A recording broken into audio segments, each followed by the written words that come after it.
everybody. Welcome to What the Tech. I'm Andrew Zarian. Of course, I'm joined by my co-host, my tag team partner, and someone that influences me a lot, according to the emails that I'm getting, and I'm going to get to that. Paul Thurrott. How you doing, Paul? I'm doing well, sir. I have been called a Apple fanboy this week. I have been called a shell from Microsoft. A shell? Shell. Yeah. I have been accused of being too harsh on Windows 8.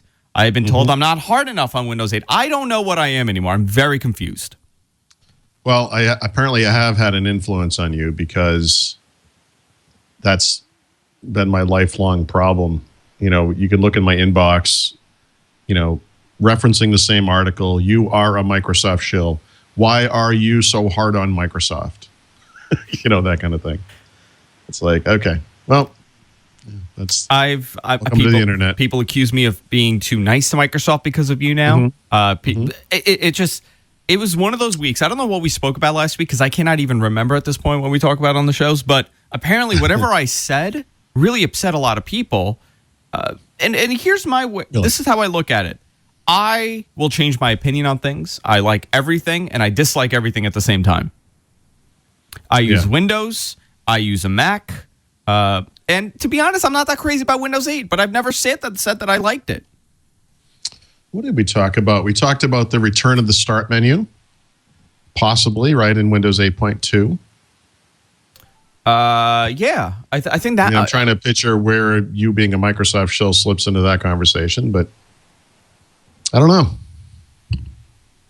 I think you're extremely even-handed about just about everything, actually. Do you honestly think that? I mean, I really do. Maybe I'm a little bit soft on Apple because I do really like OS X. I mean, but I think I like it because it's familiar to me, and to me, it kind of represents like an operating system. It's what you use, whatever. That's fine. I try not to hold that against you. The truth is, I secretly hate you for that. But no, that's fine. But you're not weird about it. I mean, you know. Trying to think how I can say this diplomatically. I can't. So I'll just say you're very fair. Thank you. We'll leave it at that. So, Paul, we're doing something a little different today on the show. Okay. We are taking phone calls. We've never done that before.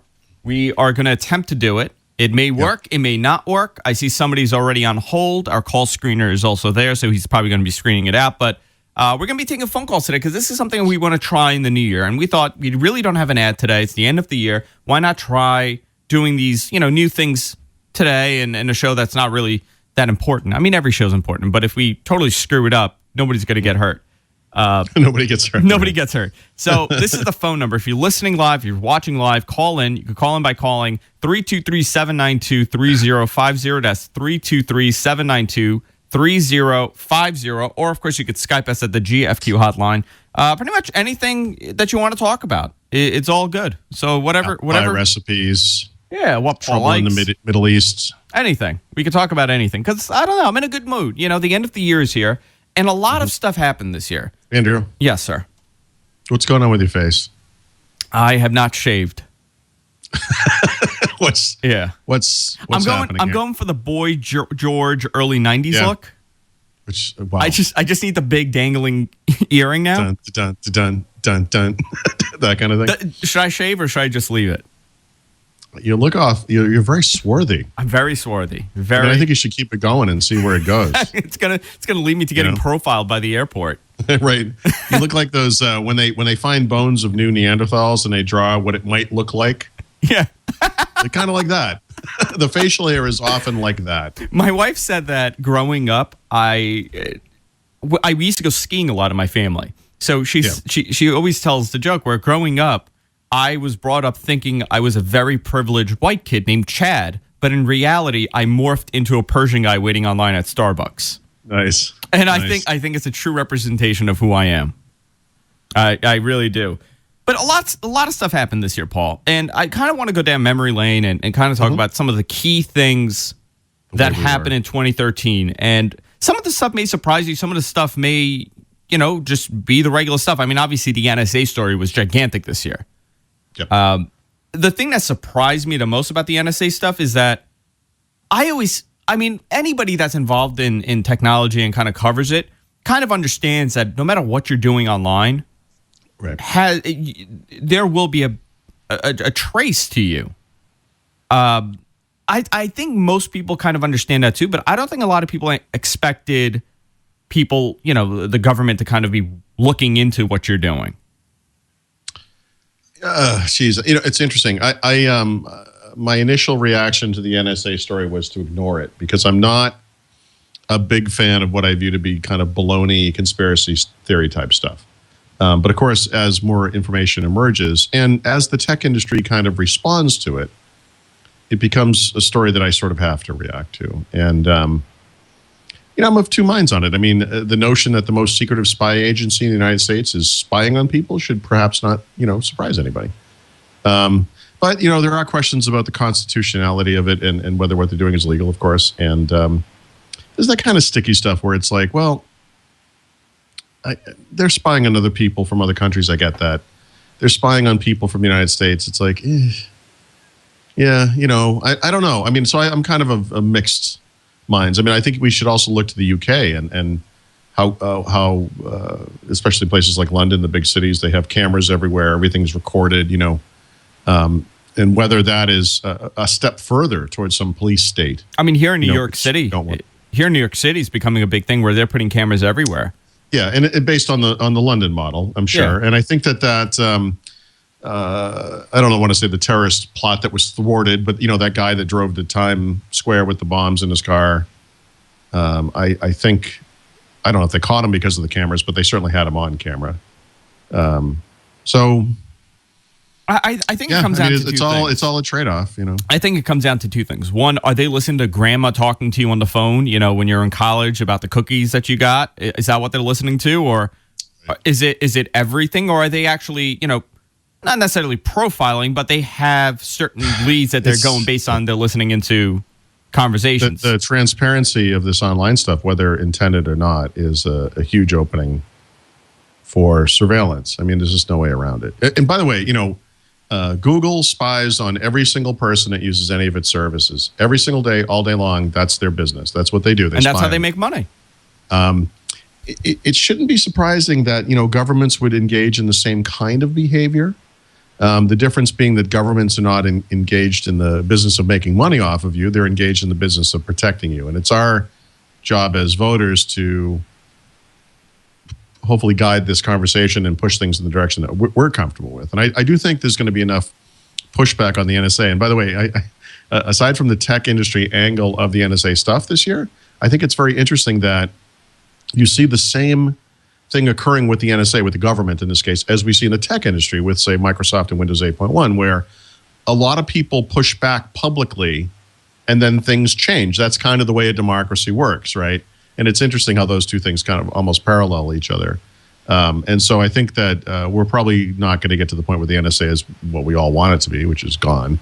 But we're going to maybe reach some happy middle ground between crazy totalitarian state and an institution that is acting legally and on the best interests, on behalf of the best interests of its citizens. This speaks volumes on the future of what the internet is. I really do not think in 10 years the internet that we know of today will be around. Okay. What do you mean? A lot of information is being passed around, and a lot of people are not aware that the information is being passed around. So either we're going to have a very regulated internet, or people are going to become very aware of what's happening. And, the models that companies like Google have been put in place where they get information, something like that will not be acceptable in 10 years. I'm shocked that Google hasn't been regulated into a completely different business model by now. Why do you think Google's always gotten a buy? I mean, Microsoft in the 90s, obviously they got a lot of the antitrust stuff, and they took the bulk of that. But Google over the last, decade or so has done far worse than Microsoft, and it's really led to nothing. Oh, far worse. Yeah.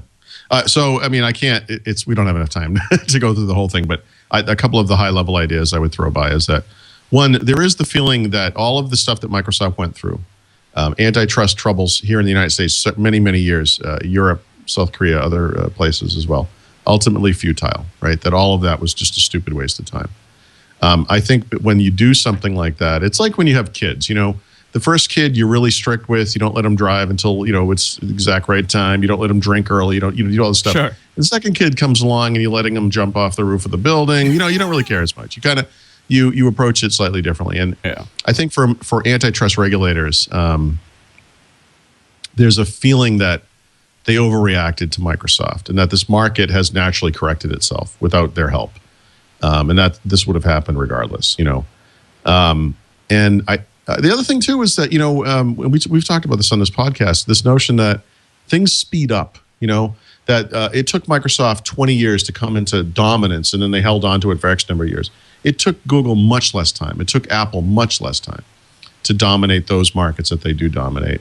Things move more quickly, and that's the part of the point of of technology. And I think that keeping up with it is very difficult. It's just like we see in the patent market, where the trademark and patent office has a very hard time keeping up with the volume of patent applications they get, and as a result, they approve a lot of patents that maybe shouldn't. And we have patents that have been approved that have clear use cases of prior use.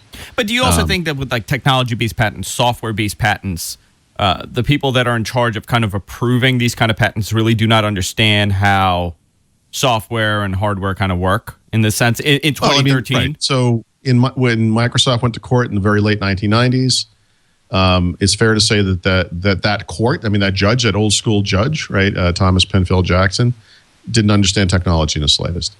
And to him, Microsoft was confusing, and he kind of applied old school as correctly, as he should, Sherman antitrust type stuff to this kind, what to him was like a new world kind of company. Google today is a completely different kind of thing. And it has a far broader reach into people's lives. It's very dangerous, and it's happened so quickly. It's you react. It's like anything. If you can look at the military, the U.S. military, and how they're always reacting to the last war, and how that's kind of a bad strategy. But what else are you going to do? It's really hard to anticipate how things are going to change. We're giving all the information to Google, and they're one of the big ones that we're able to kind of focus on Google and Microsoft and Apple when it comes to information being given to them. But how about all these small-time app developers that we're giving tons of information to, and we really don't know what we're giving them? One of the most dangerous things I could think of are all these GPS-based applications where, where do you park your car and where do you go shopping? You're pretty much giving them your exact location at any given time. Right. This stuff will get sorted out. I'm obviously there are going to be instances of abuse, big and small, and some little company, which is really just a couple of guys in some apartment writing an app for an iPhone or something that does whatever it does, is probably less damaging or potentially damaging to society or to the humanity than, say, a company the size of Google. But there'll be instances of abuse. So there'll be local and global issues and all that kind of stuff. Well, I think we'll get there. I'm surprised there hasn't been more pushback. But yeah, we're so sophisticated with technology. Supposedly, we're so willing to give up everything to get a beautiful 3D map. Yeah. Or, whatever it is, find the quickest way to get a latte. It's really silly. And, you go back like 6-7 years ago and people were still resisting giving information to an online company, like a credit card to buy something for a good. Hey, we got a caller, Paul. Okay. Our first caller ever to the show is Matt from New Jersey. Let me welcome in Matt to the show. Hopefully not Matt Cutts from Google. Matt, how you doing? I'm doing good. How you guys doing? Great. So you are the first caller ever. I'm the first. Ever. Awesome. It's awesome. So I see. What does he win, Andrew? Cool. You win absolutely nothing. But I see that you have a question about moving music from Windows to Windows Phone. So I'm sure Paul could definitely help you out with this. Yeah, that's kind of oversimplifying it. I've tweeted Paul in the past about this, and he's gotten back to me, and it was pretty helpful. But I kind of wanted him to flesh it out a little bit. Okay. I was an iOS user since the iPhone came out, and totally entrenched in the system. And I was used to plugging in the iPhone to my computer, and something would happen. Usually, iTunes would launch, and then you'd be presented with the option of moving things around, putting on music files, putting on apps, whatever. Yep. The frustration now that I'm a Windows Phone user, is that complete lack of anything happening. Like I was tweeting before, of that go-between a computer and our phones. And that go-between does exist. In fact, there's a couple of different forms that it takes. But before we get into that, I mean, I guess the one thing I'd just say generally is that on iOS and on Windows Phone, obviously a newer way has emerged to do this, right? And so if just talking about music, on iOS, you could do something like iTunes Match, and you could have your collection in the cloud, and rather than connect it to a computer, you could just connect it to Wi-Fi or the 4G connection, whatever you have, and see your whole see your whole collection, and then manage it on the phone. And so you could say, well, I want this playlist, and I want this playlist, I want these albums, this music, whatever it might be. And you can do that without connecting it to the PC. Right? I think that changed from the way things used to be. That's the whole Steve Jobs had the speech about iCloud and how, the PC is not the center of the digital media world. Now it's the cloud, that kind of thing. All right. So Microsoft does this on Windows Phone too. I should say, Microsoft does this with Xbox Music too. I'm working Xbox Music book right now, and the one thing that's become very clear. I want to call because you're doing that. Yeah, and when you look at all the different clients that are available, and I'm just talking about like the latest versions on each. And so you've got Xbox Music on Windows 8.1 and RT. You've got Xbox Music on the web, which is very close to that. You've got it on iOS and Android. You've got it on Xbox 361. And then you have it on Windows Phone. And Windows Phone is the weird one. It's the oldest one. It's the one that is the least updated for the kind of the new way of doing things. And that's confusing. And so if you look at the music and videos hub that's in Windows Phone, what you're really seeing is what used to be this Zune branded thing from when Windows Phone 7 first launched, which is like 3 years ago. And so when they made the transition from Windows Phone 8 rather, sorry, they ported forward this hub. They got rid of the Zune branding, but they didn't really update it that much. There have actually been a few minor updates here and there, but in the realm of modern Xbox Music clients, unfortunately, Windows Phone is the one that's lagging behind the most by far. Yes. As far as, So this is a problem. And I'm hoping that they fix it by actually having an Xbox Music app in the future, not having this hub. That they have an app just for music, they're going to have an app just for video, and that they handle these things as they should, because that app could be updated more frequently. So there's that. And without getting into, like, I'm sorry? I mean, the Xbox Music is sort of the thing that they're pushing out front, where it's their flagship music delivery thing. And and thinking as a newcomer to Windows Phone, where if they're coming from iOS, especially now that Microsoft has this whole make the switch thing going on, the first thing that people are going to want to do is plug their phone into their computer. And probably the first thing they're going to want to do is manage their music. So, and when that happens, it's kind of broken. There's nothing. So I'm trying to bring this up on my own computer. So when you connect, are you using Windows 8 or 8.1 or whatever, 8.1, which 8.1? Okay, so when you do connect your phone to the computer for the first time, what should happen is that I gotta connect the phone. I'm sorry, I'm just trying to find a cable here. Well, what should happen is that the Windows Phone app, the Metro app, is downloaded automatically right in the background. Yep. Confused why I don't have a cable here. Sorry. There we go. Who needs cables anymore, Paul? What's that, Kay? I know. Who needs cables? It's in the cloud. I have 30 cables in here. So, depending on how you handle it that first time, it may not come up. I mean, that's the issue. And so actually I do that with a lot of my phones. I mean, I'll have it just because I do use it in this sort of automated way. Like I don't online, I mean, in a cloud-based way. So, but you can cause this app to run every time you plug in your phone. You can also use a desktop version of the app to run every time you connect your phone. And you may, prefer that, right?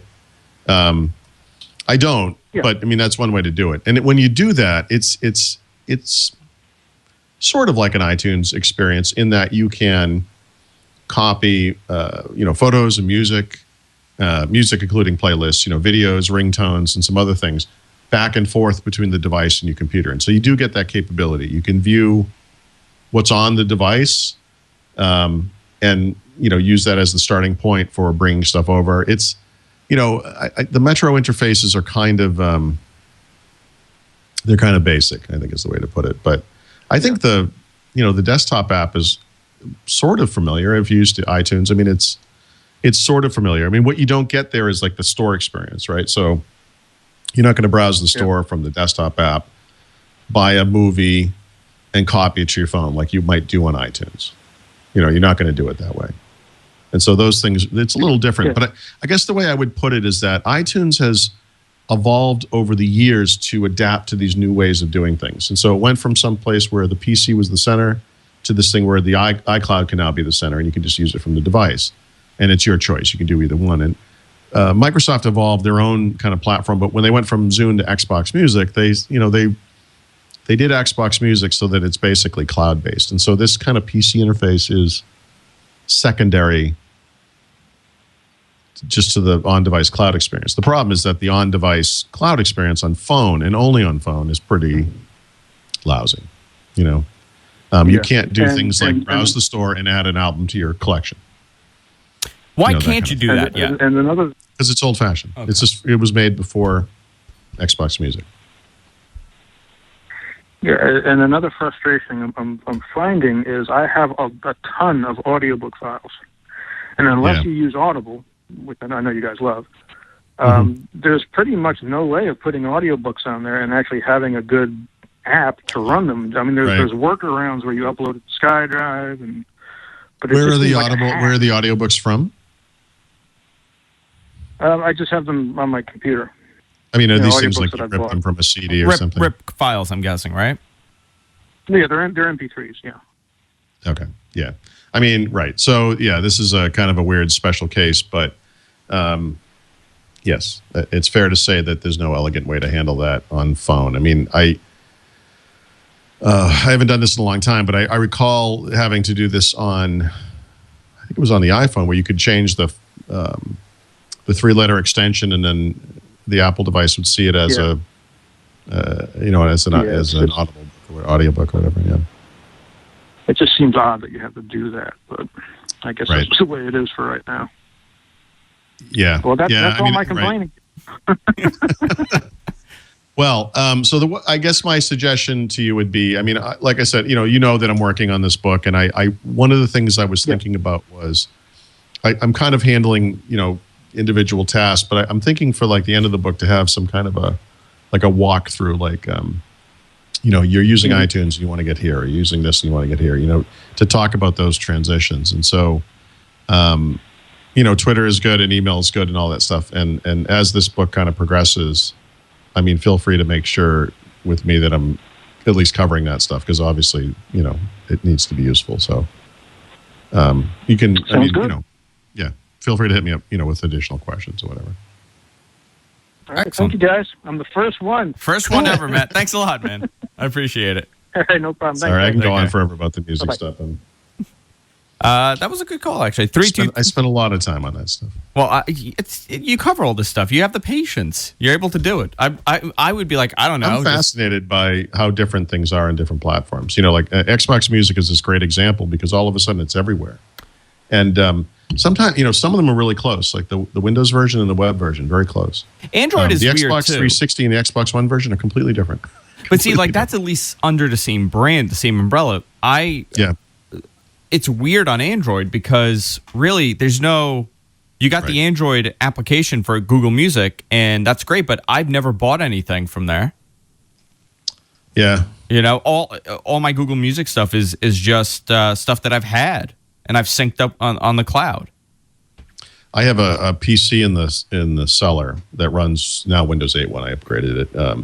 But it's got Xbox Music going on it. I've got it attached to my account, so it's Xbox Music Pass, and I've got iTunes on it, and I've got Amazon MP3 on it, and I've got Google Music on it, and they all are looking at music in these same folders, And so what will happen over time is each of them is adding whatever music to whatever collection. So if I buy something on Amazon, that Amazon app is set to download it automatically.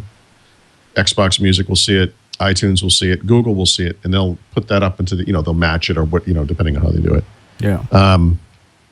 And it's just kind of it's this weird test. I don't recommend that people do this, I mean, I kind of do it because I want to, I want to have a handle on every one of the platforms. But it's interesting to me because I can open Google Music on an Android device. I can open Amazon MP, whatever they're calling it now, Amazon Cloud Player on whatever, and you can see how it does or does not make its way around. I mean, honestly, of the group, Xbox Music is in some ways the least sophisticated because they don't do matching of music that's not in their collection yet. I hope that's added. So if you have I buy albums internationally, whatever it is, if Xbox Music Store doesn't have it, I can't get it into my collection. And that's when I need to use that PC link. And so he was talking about, connecting it to a phone. That's when I would copy it manually through one of the apps, Yeah. But I don't. For I could spend my whole life just doing this. See, the concept of being in the same ecosystem, like if you have Xbox, you have your Windows phone, you have a Windows computer, you have Xbox. Being in the same ecosystem should make it easier, but not really, right? I mean, well, it's always easiest is a tough term. It's always best if you always have the latest whatever, and the exception to that is Windows Phone. And Windows Phone is just, Windows Phone 8 has been out for a year, right? The version of the music experience, such as it is, that debuted in Windows 8 a year ago, is really 3 years old, with a few improvements. It's just not there. Yeah. So I'm hoping that changes big time, and we'll see. But we got another caller. If you have like a mini tablet, Xbox Music works great. We got another caller. This one's via Skype. We got Neil on the line. Neil, you're on the air. Oh, there we go. Neil, you're on the air. Yeah, can you hear me? Yeah, how are you? Yeah, not so bad yourself. Not bad, not bad. Good. I've got a question for Paul, if that's okay. Sure, go right ahead. Okay, Paul. What I'd like to know is, if you were ever offered a job at Microsoft, would you take it? And what would that job have to be? Right. So, I think it's fair to say I've certainly pondered this. I mean, I walk around the Microsoft campus, and I can go to any Microsoft event, whether it's on the campus or somewhere else, and I walk around and I talk to these guys, and I'm one of those guys. I mean, no one would be shocked if I worked at Microsoft. But could I work there? I mean, I don't know. I probably not, and with rare exception. I mean, part of the problem is I've been working at home for 20 years. I'm very successful working by myself. And I don't know that I could handle the rigmarole of meetings and all that kind of baloney. I mean, even the stuff that I actually work for a large company now, but I do it remotely. And the times when that stuff gets into my life, the big company stuff, the annual re-enrollment into the healthcare plan baloney, where I actually have to go online to the site that I never use normally and figure it out again for the 7th time in a row, or file expenses that they don't want to pay, or I wake up one morning and the website doesn't work the way it's supposed to, and someone's silently changed it back in Ohio or wherever they are, and it drives me insane. Like I think I would be horrible in a big company if I had to go into the office every day. I did it for 8 months. I worked at a big company, and I did that. I was part of the IT team, and it was the worst. I don't think I could do it. I think I'm wrecked for it, and I've had these observations. It's funny because some of these are years, like many years old, but back when we still lived in Phoenix, and so this had to have been 15 years ago. I don't know, my wife's car was in the shop, and I drove to pick her up one day, and there was all this traffic, and I said, what are all these people doing on the road? She said, they're driving home from work, you jackass. That's what people do. And it's like, right, okay. So, because she would sit in this traffic every day, So, yeah. And the other good one is, this would have been like the year 2000. So like 13 years ago, I went to Israel for work and for a week. And I was up, we went to the office of this building I was kind of contracting with. And, we worked all day. And the next morning came and my phone rang, and I'm in bed up in the hotel room. And the woman says, she's like, where are you? And I said, I'm in bed. She goes, you're supposed to be down there. We're going to the office. And I said, but we went to the office yesterday. Like I don't understand. Well, that's what you do. You go to the office on Monday, Tuesday, and Wednesday. Yeah, that's what people do. It's every day. So I don't know. I mean, I have to say, I mean, I have a sort of, evangelical spirit about certain technologies. I certainly, there are parts of Microsoft, like Windows Phone is actually a great example, where I feel like they need help, and they need people who actually give a shit about it and obviously they have some of those people, Ben Rudolph and so forth. But man, I just feel like sometimes these guys are just cashing checks and not making a difference. And I'd like to see that change. But then it comes down, would I like to be the guy that does that? It's like, do you feel because it becomes so big and it becomes such a bureaucracy where, divisions don't talk to each other, where it's just people just go into work, they shovel in, and then they leave? Imagine you think you're going to make a difference at some giant company, right? Microsoft's about to pick up 30,000+ employees from Nokia. And I'm going to go in there and I'm going to change everything. But then you just get hit by the tidal wave of size and hierarchy that is Microsoft. I think that would be depressing. What's the culture like over there? I mean, I'm sure you've spoken to people. Do they want people to kind of break out and kind of push their ideas, or do they just want everybody to be uniformed and follow the structure that has been created for them? No, it's not. It's not like this, marching Borg army or anything. I mean, no, people don't understand this. I have a lot of friends there and a lot of people I really like there, and a lot of really smart guys work there, and they clearly give a crap and want to change the world and care about technology and how it impacts people's lives and blah, blah, blah, all that kind of stuff. It's a big company, and some of them get lost in the shuffle. Some of them, simply through the hierarchy I was just describing, can't get this stuff done in it. I don't know. I'd hate to have that kind of futility. I mean, I'm not sure I could do it. I really don't. It would have to be, I just can't, I don't know. The other thing is, I mean, I not that I'm stuck here. I like where I live and all that, but, my kids are basically teenagers now. So I would never uproot my family out of some, selfish career thing. And they have friends in the school they go to and all that stuff. I mean, I hate to do that to them at this point, too. We got another caller via Skype. Let's see if I can pick this up. Call, you on the air. Hello? Yes. Hey, I was wondering, has Paul heard anything about the original programming that Microsoft is going to put on the Xbox One and 360? Yeah. No, well, I've heard. Okay, go ahead. I'm sorry. And if so, they were only going to do it on the Xbox One and 360. Don't you think they should bring it over to Windows 8 and to Windows Phone as well? Yeah. To make some extra money? I don't think they have announced their plans along those lines. I would be shocked if that wasn't the case. Like I think when they say Xbox One, Xbox 360, what they're really saying is Xbox, not just Xbox One. I think they want to make sure people understand we're not locking it into the new one. And on that note, what they're really talking about is Xbox Video, and that's something that should be made available on the web, on Windows. They were talking about a possible Halo show. Yep. Which that is happening. I mean, so that is definitely happening.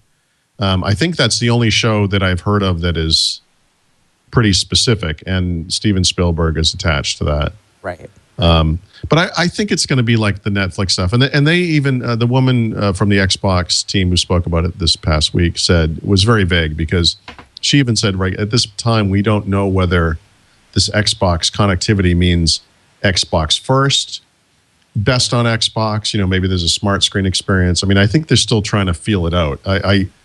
It's fortunate that the stuff that's happened already on Netflix and Amazon and Hulu has been successful, and they have this model they can follow. Right. But it would be very limiting to just make it available on consoles, right? I would be shocked if this wasn't available. Right. They would only get 40 million people, or right. Whatever. That's the other thing. You're gonna lock it into Xbox Live Gold. I mean, that would be such a disaster. I mean, instead of getting hundreds of millions of people, or whoever is going to buy, Windows 8 or Windows Phone devices, and then they can I don't know anything beyond what has come up. For Android and iOS, if they decide to have it going. And Xbox Xbox Video will be occurring on those platforms, and so presumably that would make that happen there as well. Right. So the more odds, I'd be the surprised better. if that happened. Thanks for the call. Okay, cool. I appreciate it. Thank you. It's fascinating, right? We're taking calls from Skype. We're taking calls from the phone line. It's the future, Paul. I should have grabbed a beer. You should have. I mean, I'm not drinking. I have a confession to make, actually, about last week's show. I faked drinking. I faked it. You faked drinking. I thought what you were going to say was that it was the start of a bender. No. I pretended to drink last week on the show. So I made a bigger mistake in that I actually did drink. And I like an entire bottle of Le Chouffe is like actually kind of a huge mistake. Yeah. How much is the alcohol count on that thing? It's pretty high. I should look that one up. Yeah. It's not like Bud Light. No. You know? Well, that's why I like to stick to Budweiser, Paul, because I know I could have like 20 of those things and just be totally fine for the entire day. It's if I'm binge drinking, it's always going to be a Budweiser. I'm not doing it on like a craft beer. Some of the other things, just to go down some of the things I will remember from 2013, and something that I actually was, I guess this is like a story that really is not going to be remembered. It's not going to be remembered for the year, but I thought it was fascinating that we had so many unsubsidized phones on the market.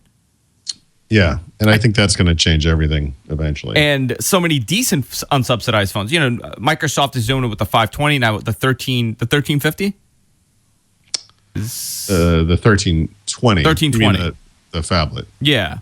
The one that's out now is the 1520, but I think the unsubsidized version is the 1320. And that's going to be unsubsidized. Also, Google is really pushing the unsubsidized stuff with their Google Play versions of whatever phone is out there. Mm-hmm. The Nexus 5 is $349. That's a phenomenal price. The Moto G is what, $199 or whatever that is? Yeah, $199. Yeah. I mean, that's really. Do you think we're going to see that happen? It's going to become more of a common thing where the concept of subsidizing, like this phone I don't even understand how this phone could be $600 without a contract. No, I don't get this either. And no, I saw an interview with not the CEO of AT&T, but maybe like the COO or someone from AT&T, where they basically said, look, this is the genie's out of the bottle. This is where it's heading. And I think this is it. I think this is the beginning of the snowball effect, And I'm not going to credit, I mean, it's not like it's the Lumia 520 put it over the top or anything, but the Lumia 520 is an awesome example of how this works. For years people have been saying, how come they don't have like a Windows phone that's just a media player? There it is. I mean, and the excuse for $60 now. And I've heard the excuse people have put out were like, well, the 520 is not a feature. It's not a flagship phone. It doesn't have to be. It's not a flagship phone, but again, it's $99. And you know what? Google does have a flagship phone, and it's $349. But now you have this range. You have this You have this range exactly. So on the low end, you've got like $60 or under $100, which is awesome. You get like a nice mid-level phone, Moto G type of phone. I think it's $200. Let's say $350 to $399 for kind of a hero phone, right? Like a Nexus 5. Imagine if the iPhone 5. I mean, Apple would never do this. So imagine if the iPhone 5 was $100 more. Imagine if the Lumia 1020 was $349 to start. That's just a completely different scenario. This ripoff that we have, especially in the United States, where you buy these things subsidized, you pay for them over 2 years, you've given thousands and thousands of dollars to the carrier. You haven't used most of the stuff you're paying for, Yeah. And then you keep paying that subsidized price whether you get a new phone or not. Broken system, completely broken. So I love to see this kind of thing. Hey, Paul, I got to get my package. Hang on. Okay. I got to get this package. You should have left me with a caller. He left. And now I'm here alone with my boxes like a cat lady. Let's see what we could have on Twitter. Neil says, oh, thank you. Thank you for calling, Neil. I published my review of the Lenovo Mix 2 today, so I got people writing in about that. I guess a lot of people were looking for a micro SIM, but I'm told it is not available in the United States. That could be. I had to get that. If I didn't, it was gonna be a bad thing because I've been waiting for that TV for 2 weeks now. Is it a TV? Really? Yeah. I got it. It's for I got it from my brother. So if I miss that, it's not going to be good. Nokia published this thing on Twitter a couple of days ago where it was like a picture of like Santa's belt, and then there was a picture of a 1020 that had kind of a similar color scheme, and they looked like similar things somehow. And it was like, what's the difference between these two things? And I wrote back and I said, it's once a year, but the Lumia 1020 is a gift that keeps on giving. But to kind of go back to I said I couldn't work at a company like Microsoft. Look at me. I'm like a shill for the 1020. You're a shill for, and I'm a shill for who knows what at this point. Right. According to the viewers. Not the viewers, some of the people that are emailing me. Yep. But to talk about the unsubsidized stuff, when we spoke about it a couple of months ago, we got an email from someone, and they kind of attributed the fact that unsubsidized phones is going to become a reality and it's going to become really popular because of tablets. And the fact that, because we buy tablets that way. We're buying tablets and it's unsubsidized, obviously, and you're paying, let's say, $3.99 for a Wi-Fi version, and it's only $100 more for a carrier version. How could it possibly, how could a phone possibly cost double or more of like a 7 or 8 inch tablet? That makes no sense. So to me, this is the normalization of the price structure for that market. This is where it needs to be. I'm really happy about this kind of trend. I mean, anyone who reads my stuff knows that I complain about the expense of things a lot. And I'm surprised this is not a bigger outrage for people when an unsubsidized iPhone is like $800 or a Galaxy S4 is $800 or whatever it is. Well, do you think it's because those prices are insane? But are we not outraged because, when we sign up for a phone, we're getting a 2-year contract, and the concept is we're staying with them for 2 years. Dumb. In other words, we don't have a choice, right? The first choice that we got, back when the iPhone first came out, the way it worked was you're getting a 2-year contract or you're not getting the iPhone, okay? And so you looked at this and you said, well, they're spacing out the cost over 2 years. I mean, you can do the math and you could say, you're spending $2,100 on this phone, right? And they'd be like, yeah, but it's, we're used to paying things off expensive things like that. We buy houses and cars and whatever. We do this. It changed so that eventually, and I think through legal means, actually, I don't think this was like Apple said we want to have choice or whoever said we want to have choice, but that you could buy the unsubsidized device for that. You could just pay for it. Of course, that price is $800 or whatever.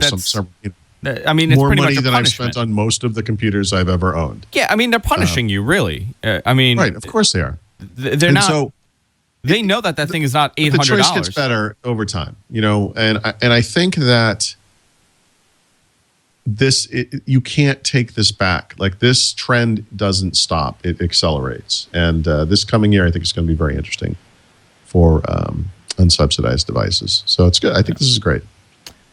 We got another caller, William from Florida. Hey, William, you're on the air. Hi, Andrew. Hi, Paul. Hi, how are you? I don't want to hear any bragging about the weather.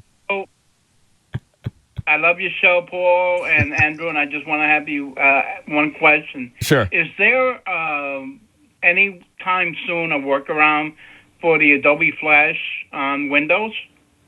On Windows RT? Yeah, RT, or is there going to be a resolution on whether we're going to get it or some sort of a workaround so we can actually watch something on the phone? Oh, on the phone. I don't. The hope would be that as the product lines merge, that whatever Flash technology they're building into IE occurs on the phone as well, because that's essentially the same product. But I could only speculate to that end. I don't know as of right now. I mean, I was just playing around with the browser on the Xbox One, which is, the same browser that you're talking about, doesn't have Flash. There's no way to do add-ins.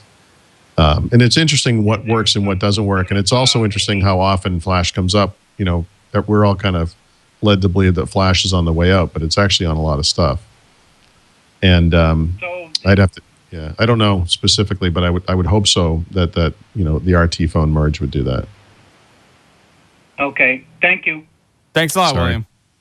You were huge and not give him the answer he needed. Yeah, I know. I'm sorry. 323-792-3050. That's 323-792-3050. You could call us. By the way, is it snowing there, Andrew? It is, yeah. It's still snowing. It's been snowing all day. Yep. Yeah, we got some kind of... And I've been having issues with Fios. Last night. Your heat went out. Yeah. And I went down to look at we have a furnace, not a boiler? Something beeping over here that I don't recognize. Anyway, not a boiler, yeah. So when I opened the cover to I'm sorry, my office is making strange What's sounds. Going on? I don't know. So when I opened the cover, I could smell gas, and I said, I'm not lighting a match down here. So we called, and they couldn't come until after midnight, so we just had them come this morning. But he had to replace the pilot and stuff around. My furnace is older than I am, so everyone who has ever looked at it has said, like, seriously, like, you know, does this work? You know, and it's like, yeah. We have our heating system is insane in this house because it's been redone like 15 times and different people have done it over the years. So there's pipes leading to nothing. It's just insanity with our system here. It was freezing in here today. Before I forget, guys, we are the Stitcher Awards are happening again, and we are in the running to get nominated. A lot of the viewers have been nominating us for a Stitcher Award. So let me see if I could provide the link here. Stitcher Awards. If you like what we do, if you're fans of the show, please vote for us, nominate us. Because last time we were in the runnings, and apparently we did really well, and we almost won the Stitcher Award. So this is the nomination process. Nomination ends on the 24th, so you could vote every day for What the Tech under the text category till the 24th, and then we'll see what happens if we're nominated or not. But I wanted to just get it out there really quickly. If you're listening live, if you're listening live, it's in the chat room. If you're downloading the show, we have a link on our website with the show notes, so you could just go there, click on it, and vote for us. Because Paul got very angry at me last year when we did not win the award. Yep. Got very upset, and you don't want to see an angry You're lucky Paul we Thurrott. don't live near each other. You don't want to see an angry Paul Thurrott, I'll tell you. It's like kind of a Hulk smash moment. It really is. But instead of blue, instead of green, he turns blue and just smashes Microsoft devices. Just destroys Microsoft tablets everywhere. So yeah, definitely help us out. Vote for us. Nominate us. It'll be good things. Good things will happen from that. Another big story. Paul, which you added this, and I want to know why you think this. Android is the undisputed king of mobile in 2013. Yep. Yeah. I have to disagree. I think this was the first year. I think that was possibly for 2012, but I think for 2013, this was a year that I think they'll be dominant, but because there were so many other devices that were put out there from Microsoft and even Apple putting out a secondary phone now. Right. It may take away a secondary phone that no one's actually buying. I mean, Apple's trajectory in that quarter where they released those phones is not. I don't think it's going to be much different from any other year where they did one phone. I mean, I guess I'm just basing this on worldwide market share figures. You know, Apple's share of the tablet market fell below 50% a year ago and is now somewhere in the 30-something percentile. In the phone market, it's way worse. I mean, Android is 80%. So as far as I can tell, it's Android and then everything else. And the other guys are just kind of fighting over the scraps. And the scraps are getting smaller, and that's the problem. And so a company like Apple, which does really well in the United States, but worldwide, roughly 13% of the smartphone market. That tells me that it could be a lot less than that. And, that Windows Phone has a chance in that market. And, we'll see how it goes. I think there's a natural plateauing that has to occur. I don't think, Android hits like 90% across the board, but I think what we're going to see in 2014, I think we're going to start seeing the jump start, I guess, the beginnings of this concept where, like what Amazon is doing with Android, where they're taking Android and they're tearing it apart and they're just using the core and they're building something on top of it. And that kind of leads into something else. And that's Nokia possibly incorporating Android in their, emerging markets platform instead of Asia. Yeah.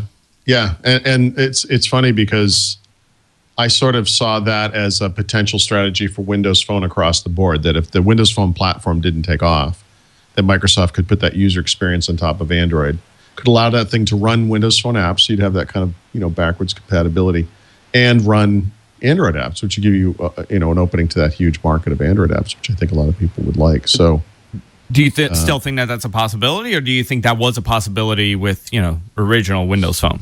Well, I don't know. The Asha thing is obviously Nokia, not Microsoft. I think that everyone would like it to be going more quickly, but obviously 2013 was a very positive year for Windows Phone overall. So I don't know. I'm sure it's a back burner kind of thing. I mean, if you saw there was a rumor from EV Leaks about on-screen buttons for Windows Phone. And I saw instead that. of having those 3 buttons, you have them on the screen. It's exactly the way that Android works. It would be, once you put something in software, it can be anything, right?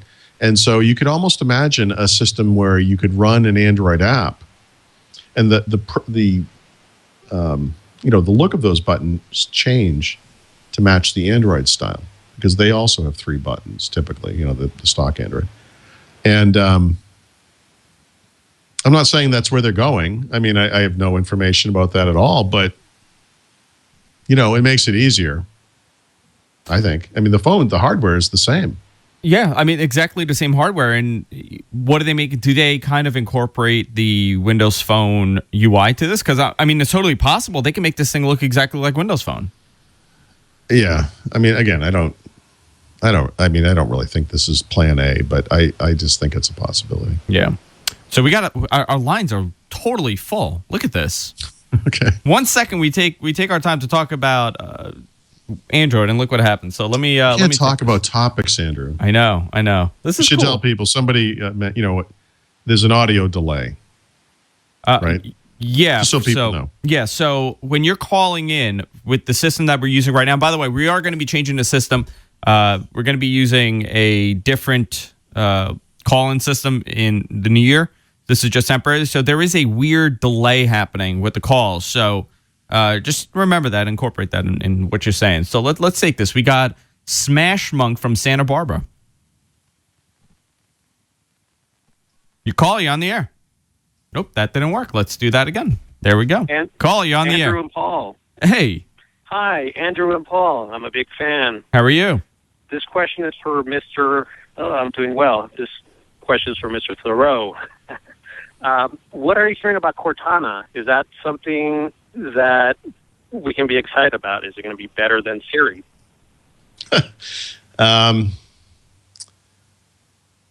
Yeah, is it going to be better than Siri? I think what's going to happen is that voice emerges as an input type that is kind of first class and is, I don't think better than Siri is kind of the goal. It's more, I think it's going to be a big deal on Apple, on Google, on Microsoft as well. And the biggest thing about Cortana to me is just the name, which I think is awesome. And I hope they keep it. But this is something that Microsoft actually got right a long time ago, and it's almost like no one noticed, And Windows Phone has very basic voice features. Windows has always had kind of accessibility type features tied to voice. But, on the Xbox 360 and now again on the Xbox One, I mean, the big deal with Kinect to me is not so much the, look, I'm waving my hands around. It's that voice control kind of stuff. And so I think the intelligence of being able to understand what a request is akin to being able to, type in a search on a web form and not have it just search for keywords, but it to have an intelligent understanding of what it is you're really trying to ask. It's very doable, and I think it's going to be a big deal, not just for Microsoft, but for any platform maker. So I think Apple will kind of get Siri right, just like they'll kind of get Maps right over time. And Google does a tremendous job with Google now. And Cortana hopefully is, differentiated in some way on Microsoft. But I don't really know much about Cortana specifically that hasn't already been discussed publicly. So I just think it's going to be I do think it's going to be a big deal. Very cool. One more thing. Paul, water bubbler. Nice. Escalator. What was that? It's Boston speak. It's Boston speak. I hate Sunday because it's the day before Monday. Well, we're no better here in New York. We butcher everything too. Let's take another one, huh? What do you say? We got Alex in Washington. How you doing, Alex? Good. How are you? Good. What's your question? All right. So I hear that that in Windows Threshold that they are looking at adding the ability to run Metro-style apps in Windows. Yep. That's the hope. So then I'm thinking there could be some technical issues with that because of the size restrictions on Metro apps right now. Because currently the minimum size is 768 for height and then something like 320 pixels for width. And so the way they resolved this in Windows 8.1 when they had the multiple sizes is that if you tried to resize an old app, it would have gray areas to the left and to the right of it. Yeah, it was because it was hard coded for the. Yeah, so if you allow Windows on the desktop and resizable any way you want, that could be a bit of a problem. Right. So I actually don't have any details at all about how they intend to implement it. But the one thing I would just say generally is that Metro apps do have the ability to do freeform layout, and so you could kind of handle the resizing and rejiggering of it and all that stuff. Since this is for a future version of Windows 2, I mean, they could handle it the way they handled it with Snap in Windows 8.1, where there are Windows 8.2 apps that have this capability. They could be hard-coded to snap to only certain proportions or whatever. They may not work on low-resolution screens, and so if you have like a 1280 by 800 mini tablet, maybe you can't float it, or if you can, you basically float it essentially full screen, and that the point of having it on the desktop is just for it to take part in desktop-style app flipping and so forth. So a couple of years ago, Paul, you had this. You had a blog post, and I still can't find it. And I've been searching for it, and I don't know why. And I get constant emails about this. Like, why doesn't Windows 8 look like this kind of thing? Yeah. That one, and it was phenomenal. Do you think, because that was kind of Metro in desktop? You know, it was kind of floating around. When I wrote that, I heard back from someone on the user experience team, and what they told me was that.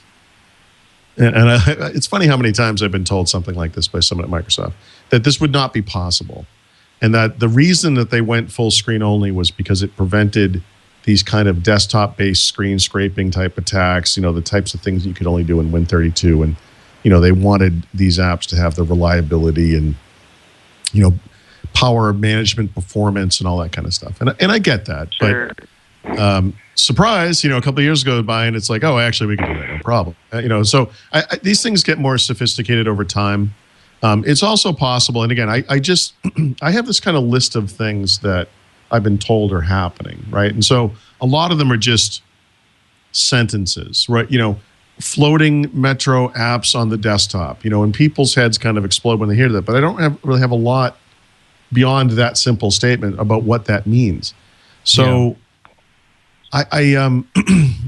If you think about like a Windows 8, whatever, 8.2 Pro system where you're running it on a desktop, you don't care about how it impacts power management. You're not running it on a tablet. Who cares? And so that kind of compromise is perfectly acceptable.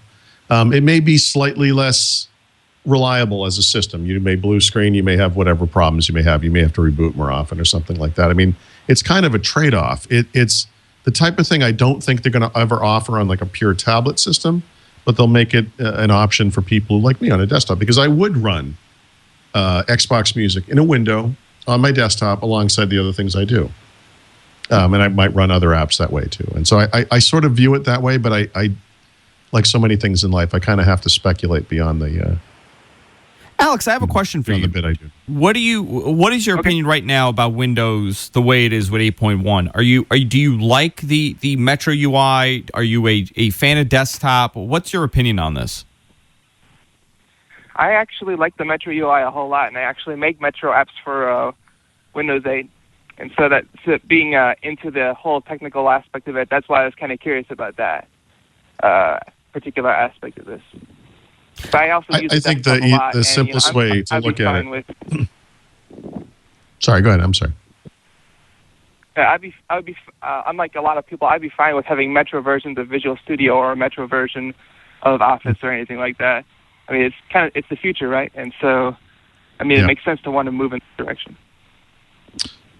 Yeah, I think that, again, I'm just off the top of my head, I mentioned the Snap and how those things change. If you look at how Microsoft handled that transition in 8.1 to Snap, from a very specific pixel width, these base, just a couple of layouts you had to handle in 8.0 to, varying grades of sizes and shapes and so forth. I mean, you have this notion of 8.1 apps and 8 apps, and you can always tell when you're snapping like an old app on 8.1 because they don't handle anything beyond that, whatever that pixel width was. I mean, but snapping is their way of doing multitasking, obviously, right? In Metro. Right, but I mean, I guess what I'm saying is, in other words, you're imposing some new ability, but it's also a requirement on a programmer. That you're saying if you want to be a Windows 8.1 app, you have to support this. It requires more sophistication, both in the platform and in the app. And I think the way to think of it for, if they implement this where Metro apps will be floating on the desktop, there may be further changes on both required as well. And like I said, I do believe it's going to be of most use for people on a desktop computer, maybe a laptop, and then it kind of fades away after that. Yeah. The first person who called in was talking about Windows Phone connecting to their computer. I had to leave the desktop to go look at a Metro app, which on my 27-inch screen does. It'd be neat to be able to float that thing on the desktop like my other apps that I use all day long. That was a good call, Alex. I appreciate the call. Yeah, thank you. Thanks a lot. Thanks for taking calls. So this is actually really cool that we have so many callers. Now, it's 4 o'clock, Paul. Normally we end the show. Do you want to go a little longer? Because we got like 5 people on hold. Okay. It's crazy how so many people are calling, and this just speaks volume. I mean, we do a podcast. This is a podcast, and I'm very active in the podcasting world. And one thing that I've always said was missing with a podcast was the listener interaction. When you listen to a radio show, they'll do a 5-hour show, but they're taking phone calls and they're interacting. They're able to take breaks. But something that we have not been able to do as podcasters is really incorporate phone calls. Multiple phone calls with, a call screener and a dashboard. I'm looking at a dashboard here with just the lines lit up, and I could see, we got Greg on hold, we got Mike on hold, Nick is doing the call screening, and it's amazing to me that we could do this now. And it's come a long way from 5 years ago when I started. Paul, we're in the future. We are in the future. We are. It's unbelievable. But since we're talking about callers, we got Greg on the line. Greg from Tennessee, you're on the air. Hi, guys. Thanks for taking my call. Paul, I'm a huge fan, and Andrew, also a huge fan. I listen every week. Thank you. My question was for Paul, and I'm a big believer in Xbox services. I'm a pretty avid gamer. Also very into music and video, and Xbox has completely revolutionized the way that I manage my collections. My question is whether you have any information about whether Xbox might be trying to tackle, besides games, besides music, besides video, any other entertainment venues in the near future. Can you give me an example of what that might be? Like a not TV, not movie, not music, but something else. Some other way that people enjoy spending their time. Oh, I see. That's interesting. I mean, I think they're focused on that stuff plus that 2-screen experience or single screen with 2-view experience thing, which has yet to explode into the kind of general use, but I think will. I mean, the one thing I did, just as an aside, I know that Apple has tremendous in-platform support for things like audiobooks, iTunes U, educational material, some of which is incredible. Podcasts, things like that. And I don't think we're going to see that stuff as part of the Xbox entertainment platform.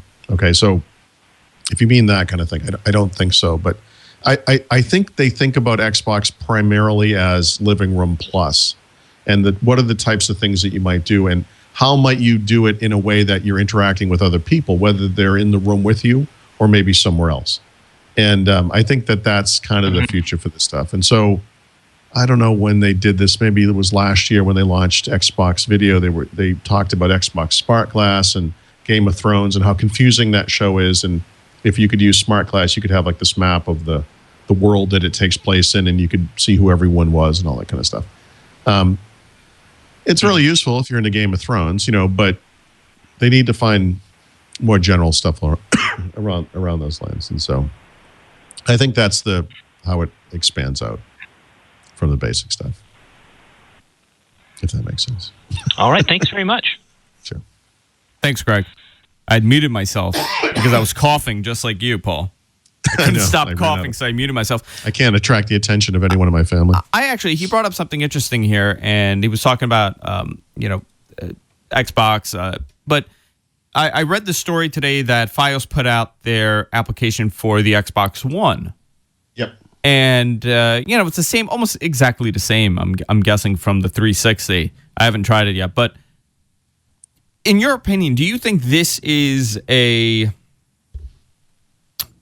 Xbox is a device now where you could totally, just that's the only thing in your living room and it's always on, you got TV on there. Can you use this exclusively for everything rather than worrying about a cable box in a room? Yeah, I mean, I think some people could. I mean, obviously, if you have to have a cable box to get the, the Verizon app. I mean, you have to have it somewhere. You got to have it somewhere, yeah. Or that at least that connection.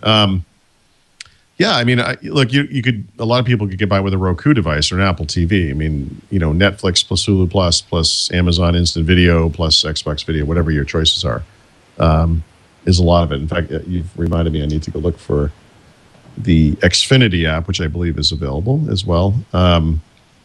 I mean, could this be leading to something like, you don't get the full Fios service, but you do get 70 channels and they're all in high def, and you can pay. Maybe get enough for that other TV or whatever. Yeah, I mean, I think this is like the appification of TV. But forget about even getting a cable box in the house. I mean, let's just talk about Verizon teaming up with Microsoft, and you pay them $49.95 a month. Right. Yeah, you're paying them $49 a month, and you're getting the channels on the Xbox. Yeah, they could do that. They're not going to do that in the United States, not yet, but that definitely could happen. There are places in the world where you can use an Xbox 360 as your set-top box. I think Portugal is one of them. That's cool. But I mean, even it's funny. There's like a live TV pass-through, so it's possible you could do something like over-the-air HDTV, wireless-based TV for local stuff, sports, local news, whatever. And then you could use these other services. And the sheer amount of services that are available on the Xbox One is astonishing. I mean, there's so much stuff on here. I mean, last week we were talking about, you leaving Fios, and you're saving $150 a month. So think about that. I mean, you've eliminated $150 a month from your expenses. It's crazy. It also tells me that I was paying too much money for a long, long time. Possibly, yeah.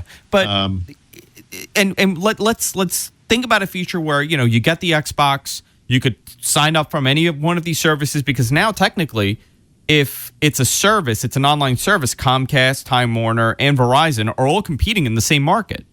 Right. I mean, technically, if this is how they're going to do it, if they open this up, so $49 gets you, let's say, 100 channels, whatever it is, and then you got your Netflix, you got your Hulu, you got your Amazon. At the end of the day, you're spending under $100, and you're getting more than you would have probably with cable. Sure. And all of this grousing about Xbox Live Gold for $60 a year is going to seem kind of, I know, silly by comparison. But what if they did something like this, where with Xbox Live, you pay them $100 and you get everything? They kind of become the middleman in collecting the money for all these services. Sure. It's a weird future when it comes to media consumption at this point, because it's crazy. The differences are going to kill you too. And this is something that's going to be resolved over a period of time. I noticed this in little ways. If you use like an Android tablet versus a Kindle, the differences in the Amazon apps and services, it's crazy. Like, the version of Netflix that's on the Xbox One versus the version on the PS4 versus the version on the Roku. They're different, and it's really strange. I mean, you can add capabilities to a service. Netflix added the notion of, I think, like user profiles, but those things have to hit the apps on the thing that you use for that to be valuable, right? Yeah. And it's inconsistent. I mean, it's happening over time, obviously, but it's just like the subsidized phone thing. It's a process. It's like we're in this weird period where we're transitioning to the future of whatever this future media consumption will be, but we don't know how to incorporate the old technology with it too. We're just piling everything on, and the old guys are freaking out that they think. I don't think Netflix is honestly competing with the cable companies, because people still like live content. I don't think people are going to watch a baseball game 3 hours after the fact. I think they have the advantage there, and if they could kind of, use that in a way where they're saying, okay, listen, we understand you guys are leaving. You guys are using Netflix and Hulu. We understand that and we accept that. So this is what we're going to do. We're going to start competing with them in the sense that we're offering everything online. Yep. And think about the maintenance. I mean, it's going to cost them far less in the future because they don't have to maintain the lines for the cable. They don't have to put a box. Comcast has some Netflix-like service, whatever it's called. I think it's probably called Comflix or something, whatever. But I mean, imagine if Comcast or some cable provider signed a deal with Netflix or these other services and essentially made that app and that experience available as a channel in the guide or as some kind of an on-demand type thing or whatever it was, but available through that box. I mean, does this reverse the whole notion of the way things are going? I mean, does that change things? I mean, what if cable TV just became more valuable by adding these services? Yeah, it's another way to go. Yeah, they certainly understand the notion of charging you monthly. They definitely do, and they're really good at it. We got another caller here. Mike is on the line, and he has a question about the future of Windows. Mike, how you doing? Hi, good. How are you guys? Doing great. Good to talk to you. Thank you for calling. Paul, been a fan of yours for a long time. Read a lot of your stuff. Appreciate it, and obviously appreciate you sticking with Windows. I just wanted to ask about Metro and the future. I know the ARM architecture, the ARM processor, has gotten a lot of attention in smaller devices, but I was just wondering what you think of the future of ARM processors in higher-end desktops or even servers in the future, as far as the Windows strategy goes. Certainly it's possible, right? I mean, once you've ported Windows client to ARM, it's the same code base. I mean, so they'd have to get all the server apps and all that kind of stuff running as well, but I think that'd be a fairly minimal deal. And certainly on the server side, there is this notion of Atom-based processors, Atom-based blades. I mean, you could sort of almost see it as like a hardware VM kind of a thing. I mean, where it's kind of really low-end hardware, but a lot of it, and it's really expensive and all that kind of stuff. I mean, it's certainly possible. But I think the biggest impact that ARM is going to have on Windows world, whether it's client or server, isn't necessarily that we're all switching to that form of hardware, but rather that it has, at the very least, forced Intel in particular to adapt to the needs of that competition, meaning very high performance, very low heat, very good power management, sophisticated power management, that kind of thing. And it helps move Windows from being like a PC to being a device where it exhibits the behavior one expects of a device, that it's reliable, that it boots in seconds, that it doesn't suck a lot of power when it's sitting there doing nothing. And then it runs forever on a battery or whatever, that kind of stuff. And so, we'll see. I mean, it was Hal Berenson talked about this notion of a future version of Windows RT that ran on x86, that it was basically the same exact limits that you would have in RT, but just running on a mainstream Intel platform. And on the face of it, you think, well, why would anyone want to do that? But, there are benefits inherent to the ARM platform around those things I talked about earlier. And so, I think the big impact that ARM is going to have is just in helping this transition occur. And the question mark is whether on the other side we're using some mix of ARM and Intel, whether it's all ARM, whether it's all Intel, whatever. But it almost doesn't matter because I think the impact is so profound that it occurs no matter which platform wins, or however that works out. I have a question for you, Paul, to kind of go based on what Mike is saying. On the consumer side, do you think ARM is kind of in danger of, not gaining popularity as much as Intel because of the better architecture that Intel is providing now for mobile devices? It was a totally different story 2 years ago when ARM was announced. The NT platform that Windows is based on was always designed to be cross-platform, but the reality of the market is that for the past several years, it's been basically all x86, x64, whatever. And so when you talk about porting this platform to a new processor architecture to take advantage of the superior parts of that platform, that's great. But you're still in competition, if you will, with the Intel side of the house, where we've been working with it for years. We understand it. We get it. It's really a kind of a seamless thing. And then here's something new. And so the sad thing for ARM is that the uptick's going to be slow because there are downsides to ARM right now, application, driver, compatibility, hardware compatibility too. that impact people in the real world, and it makes that uptick slow. But the benefits are huge. It's just that it takes a little while, and so it may be the case that it could take a couple of generations for this thing to become as sophisticated in the Intel sense, if you will, as the Windows is on x86. That was a good question, Mike. I just kind of conclude. Appreciate it. Oh, thank you. No, thank you. The thing is, people. I just want to to finish there. I'm thinking. I mean, people are always debating this. This came up this morning. I don't understand why anyone would buy a mini tablet based on x86 when ARM is out there. And it's like, well, we don't live in this kind of bubble. We live in the real world. And I have, maybe like the guy coming from iTunes. Like, maybe I want to run iTunes. Sure. Maybe I want to run Chrome. Maybe I want to run Java or Silverlight in my browser.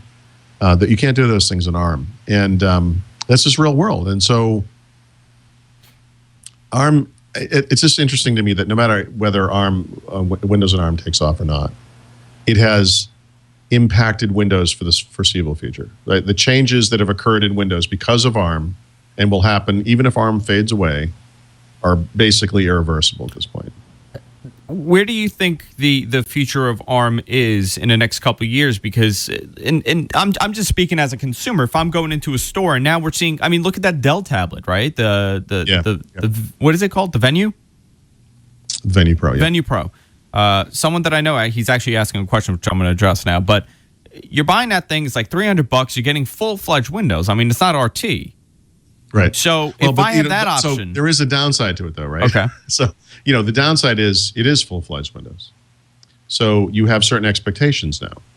A lot of people thinking, well, okay, I mean, why don't I plug a keyboard into this and I could carry this around like a laptop, and some people might be happy doing that, and it's okay. I mean, that's certainly possible. But I think the nice thing about a very specific device like an Android tablet, an iPad, whatever, is that there's no pretense to this. Although some people contort those to try to turn them into laptops too. Of course, I mean people always do this stuff, but I mean people are turning iPads into laptops, right? Yeah, it's too bad. I think your experience is going to be far better using the Dell tablet than it is using an iPad to try to do the stuff that you're doing. But sometimes, but people are going under the assumption that it is full Windows when they're buying RT. Desktop is there. Right. And that's the thing they need to get past, and they will. I mean, when we talk about the desktop disappearing, that's where it happens, and that's where it happens first. And, certain requirements have to be met. They met some of them in 8.1. They're going to meet some of them when Office gets ported to the Metro environment. And maybe it's 8.2, maybe it's 8.3. I don't know how it happens. But do you see them kind of splitting it off where ARM devices become the tablet version of Windows, where it's just Metro, and then Intel version has by the way, I like that line. I think we'll always see. It's funny because you could have two identical devices, right? One of them is what we think of as Windows RT now. It's the full Metro environment. That's it. It's no desktop. Can't run desktop apps. The other one over here runs exactly the same hardware. It's exactly the same, but it's running Windows 8 Pro or whatever version of Pro, and that one has a desktop. And that one can run desktop apps. And that one can be deployed in businesses and managed with advanced tools like Active Directory and group policy and all that kind of stuff. And you have these kind of two worlds. And I think that, from typical consumers, so I always think of my mother or my sister or somebody who's just a normal human being, the desktop is like this confusing, crazy place. Sure. And they want to touch the screen and run Facebook. That's it. That's all you got to do with that. They'll be fine. But the second you add a desktop, it really people don't know what to do. It puts your expectation up. Yep.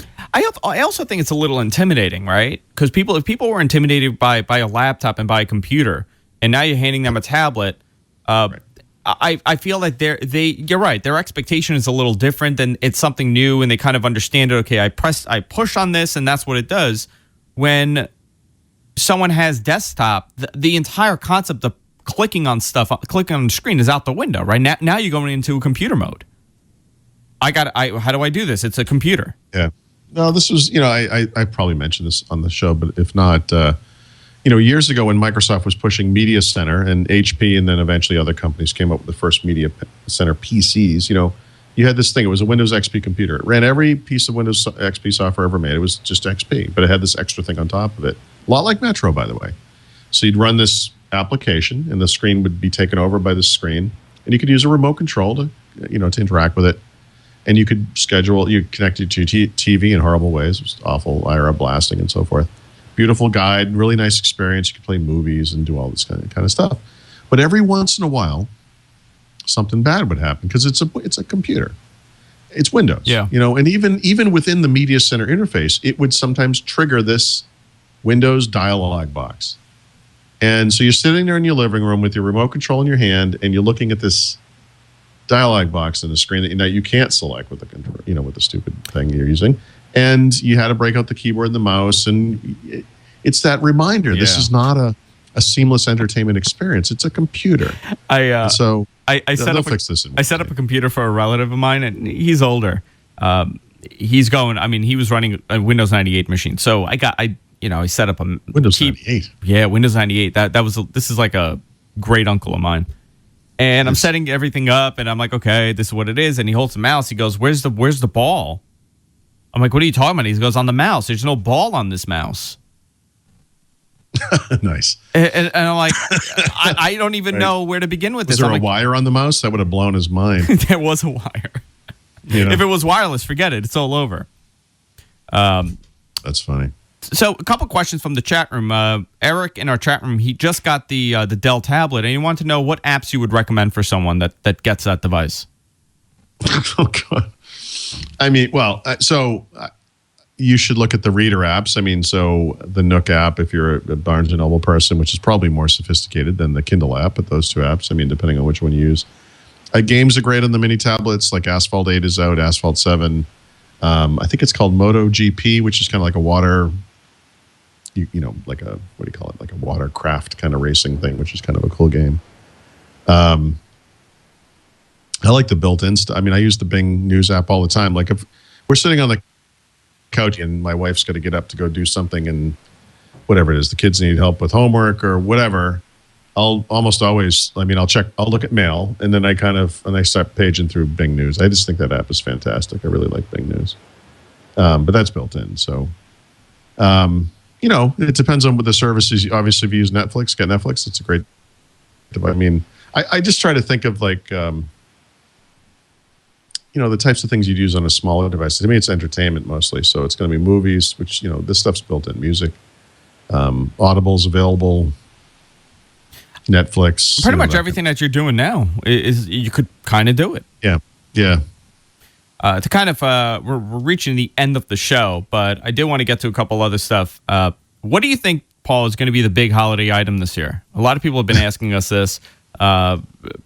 What do you like? In my opinion, I think obviously it's Surface. I don't know why we're having this conversation. I'm telling you right now, I am almost convinced it's going to be the Chromecast.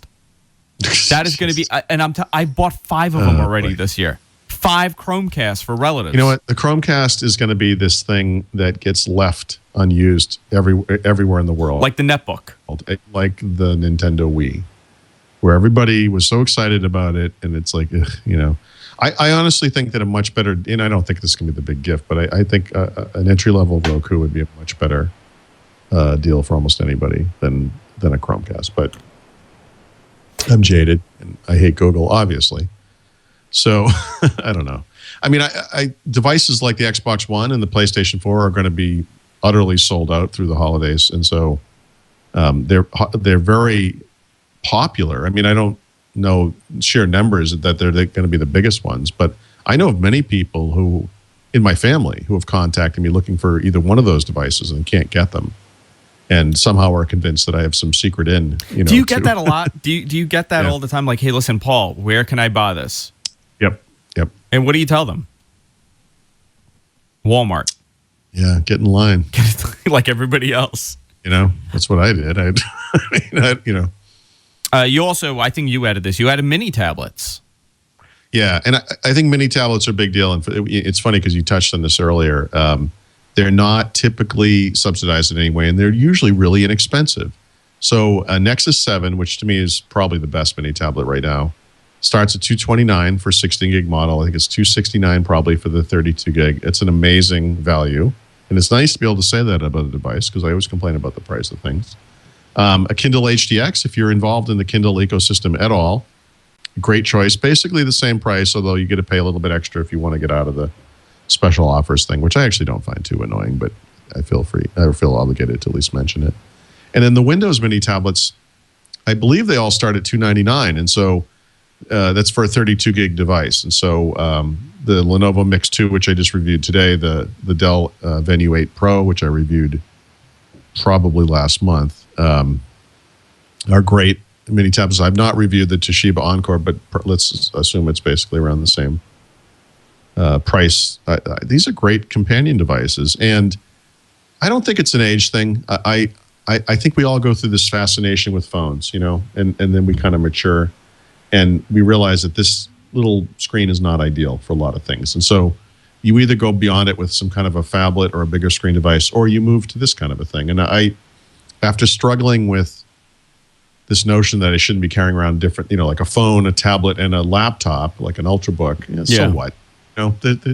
These things weigh almost nothing. Who cares? I went away for the weekend last 2 weeks ago, and I only took my phone. I didn't take a tablet. I couldn't do that. I'll tell you, Paul, it was liberating. I'll tell you that. Yeah. I just not to have to manage everything. No, it was 2 days I was away for. The phone screen was big enough for me to be happy with. Right, you're not using an iPhone. So I'm not using an iPhone. No, so this thing is 5.2 inches. Yeah. Okay, so that's a good size. I went on Twitter. I went on Facebook. I was on Skype. I was able to make Skype calls. I was able to check my email. It did everything I wanted it to do, and I didn't even miss the iPad. And that's the first time, because normally if I'm going away for a weekend, I'll take an iPad if it's a little longer. Not missing the iPad is the first step, Andrew, to a healthier you. But I'll tell you something else. My wife has the iPad too. That thing is gigantic. I mean, I have the newer iPad, so there's obviously a contrast in size, but I picked it up the other day just to look something up really quickly. I'm like, man, this thing is huge. No wonder people like the Mini. Right. So we are kind of maturing as far as the market goes, and we're kind of understanding what people want. I still think the bezels are gigantic on these Apple devices. Yep. I mean, it's crazy. The bezels are getting better across the board. Let me just look at I'd say iPad Mini, the bezel's comparable to these Windows Mini tablets. It's not any bigger, I've decided I'm not going to buy another MacBook until they fix the bezel issue on this thing. Yeah, because it's about an inch on each side. Well, that's Apple. I think that's just them sticking with a design. That they try to milk a basic design through several product life, generations, and I think eventually they're going to redesign the MacBook Air, and that will have a razor thin bezel everywhere. It's just crazy that these giant bezels. I mean, I haven't. This Lenovo here, which is a lower end Lenovo, it was like $500. Yep. Really thin bezel on it. I mean, super thin bezel. Yeah, I've never understood that on the Mini. Every time the new version comes out, I think they're going to get this one right this time. And it's like, nope. And they also keep it the gray color instead of black like they have on the Pros, which I think is kind of weird. Yeah, that is weird, right? Yeah, I don't get that. Who knows? Who knows what they think over there? Mysterious. They do some weird stuff. So we're approaching the end of the show, Paul. What did you think? We took phone calls for the first time. Mm-hmm. What did you think? Yep. I thought it was great. I'd like to be able to figure out how to answer a question more quickly. That's my own personal. Yeah. I enjoy doing that. I like talking. I have access to, and I see what the questions are, so maybe I could have Nick, the call screener, send you some of the questions beforehand. Okay. So you're like, okay, I kind of understand where I'm going with this. I don't mind. Just going off the cuff, it's fine. Yeah, it's something to consider for the new year. I think we should do this once a month at least, where we do call-ins. End of the month, 8340 says. Yeah, I think it's something that we should keep doing. So the next 2 weeks, let me look at the schedule, and I'll tell everybody what we're planning on doing. We have our best of and worst of. So do we do that by best of and worst of? I mean best in technology, worst in technology for the year. So we could almost turn that into a part of the call-in thing, right? We could do our best and worst, and we could ask people to call in with their ideas for what those things might be. Yeah, we can do. That's actually a great idea. Discuss that, Yeah, so next week is the 24th. We said we're gonna do a show on Christmas Eve. Are we gonna do? Yeah, I could probably. Yeah, I think so. If you want, it's up to you. If you don't want to, that's cool too. I'm here. I'm not doing anything Christmas Eve. We'll do that, and then the 31st. I'll be here, and I'll be really resentful that we're doing this, even after I agree to do it. Okay. And how about New Year's Eve? New Year's Eve. Let's see. The time that we do this, that's fine. But I mean, I think on both these days, 4 o'clock, I got to get, I'm going to want to get out of it. Okay, so maybe, you know what? Maybe we could make it at 2 o'clock, the show. We started earlier. Oh, yeah, we could do it earlier, too. Okay, so this is what we're going to do. Next week and the following week, we'll do the show at 2 o'clock East. So we could have a little bit of time to play. And then we are off on the 7th. I am in Cancun, and we'll be back the following week. So we'll do worst of next week, and we'll do best of the 31st. I think that's what we should do. Or should we do best of first? I think I don't care. Okay. Either one is fine. Yeah. So what does the chat room say? Let's decide next week. Best of or worst of? What does the chat room say? We got 160 people in the chat. What should we do? And I know there's a delay, so we're gonna wait till everybody settles in with their answer. Dun dun dun dun dun dun. Wow, it is really delayed today, huh? Okay, so they said worst of for next week. One person said it. I kind of like someone said best of, someone said worst of. 2 for worst of, 3 for worst of. Let's do worst of. Okay, we'll do worst of next week. That'll be fun. And then you guys could call in. We'll do phone calls. You guys could call in, tell us what you hated for the year. I'm positive. I think that works out really good for those shows, Yeah. I'm positive on Paul's list we will have a Chromecast. I'm positive. Well, I don't want to ruin the surprise, but yeah, I would think so. Best of the Z10 by BlackBerry. The Z10. Best See, I wouldn't put that on either list, right? I mean, I've not used one, and it looked okay to me. I kind of feel bad Paul, about it. It was one of the best phones I've used all year. Yeah, that sucks. Unfortunately, it was one of the best phones I used all year, and I absolutely love the phone. Yep. The camera, one of the best. You'll never see one of those out in the world ever. Holy cow! One of the best macros on that camera. Really? I have not used a camera that had. Well, you know what? The Nokia, the Lumias have a really good macro lens on those things. You know, when you put in macro mode, it's really solid. So it was close. I mean, phenomenal phone. So, well, you guys could call in, and it could be anything. I mean, it could be a keyboard that you bought. It could be a microphone that you bought, a camera. It could be whatever you hate in technology. That's what it is, or a company. So we'll do the phone calls next week.